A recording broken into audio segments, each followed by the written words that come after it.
Which mode is best for architectural photography and also for building photography?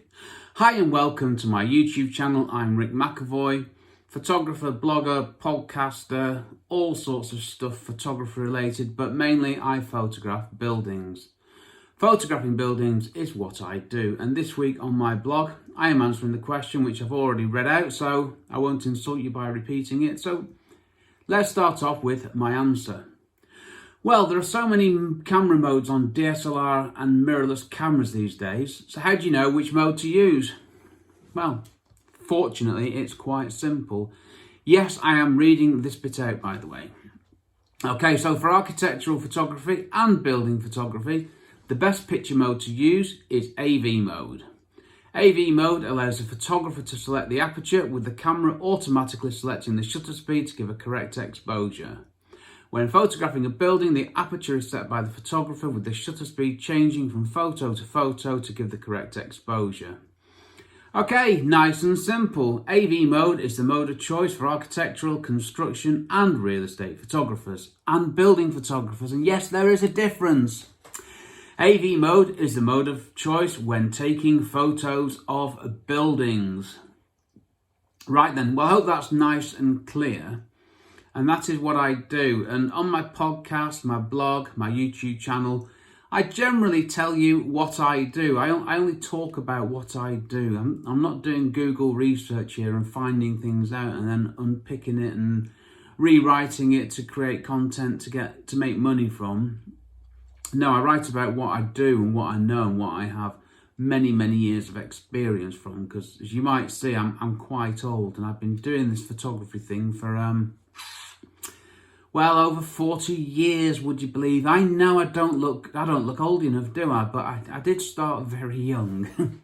And I've also been working in construction for, well, longer than I care to admit, both as a site worker and as a sat on my backside in front of a computer office type person in the construction world. So this is my world, this is what I know. I know buildings, I know photography, so building photography is my thing. And yes, on this thing, the good old Canon 6D, there you can see it, it's already set to AV mode. No, I didn't check before, that was, actually I didn't think about that. Imagine if it had been on, I don't know, shutter priority, which I've never used in my life. So what else do I talk about in this blog post? Well, I talk about aperture priority, AV mode, and this is where you get the first little bit of a hang up, because AV, big A, small v, aperture value, it's also called aperture priority, where aperture is given the priority.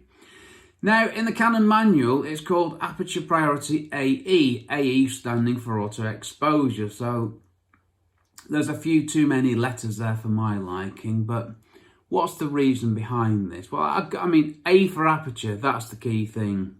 The mode is A. If you're on a Nikon, for example, or Nikon, I think aperture priority there is called A for aperture. On the Canon, it's AV, aperture value. Doesn't matter, what matters is the A. And why is the aperture so important when you're photographing buildings?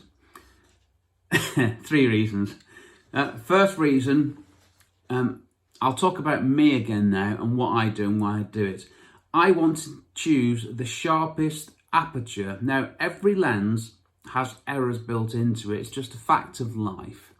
Shoot wide open, shoot fully closed. Oh, that was a struggle, wasn't it? Shoot with the maximum aperture, shoot with the minimum aperture. You're going to get softening around the edges, and there's other things that come into play which I don't want. On my Canon 17 to 40mm f4L lens, I use f8. It's the sharpest aperture that gives me the sharpest photos, and it's also got the minimum number of optical errors within it. So that's number 1, sharpness. Number 2, depth of field. Now, the depth of field, or as I like to call it, the depth of sharpness, it's the amount of a photo that is sharp from front to back, starting with where you focus. There's an area before where you focus, and there's an area after or beyond where you focus. So if your focus point's here, There's a bit before the focus point and a bit after that's sharp. That's called the depth of field. Now, the depth of field varies with the aperture and the focal length of the lens. Now, I'm shooting at 17mm most of the time, so I know that f8 will give me from about 4 feet to infinity sharpness, so nice and easy. The wider you go, the more depth of field you get. The more telephoto you go, as in a longer focal length, the less depth of field. For building photography, you're probably shooting wide angle, so it's less of an issue, but you do need to know. And that's a second factor. Now, what's the third factor in this? I don't think there was one. Oh yeah, no. Right, I shoot most of my photos handheld, but f8 is a middle of the ground aperture, and with an ISO of say 400, I can photograph in fairly dark conditions handheld and still get sharp photos. So f16, f22, you're getting slower shutter speeds, not faster, because you need to get more light in. So f8's middle of the ground, and it helps me when I'm shooting handheld. Having said that, I try not to shoot handheld. I try and take every photo on a tripod. Right, what else do I want to say? Well, I'm just scrolling through the blog post here with the very big font, because I need a very big font because I'm getting old and obviously I'm wearing glasses.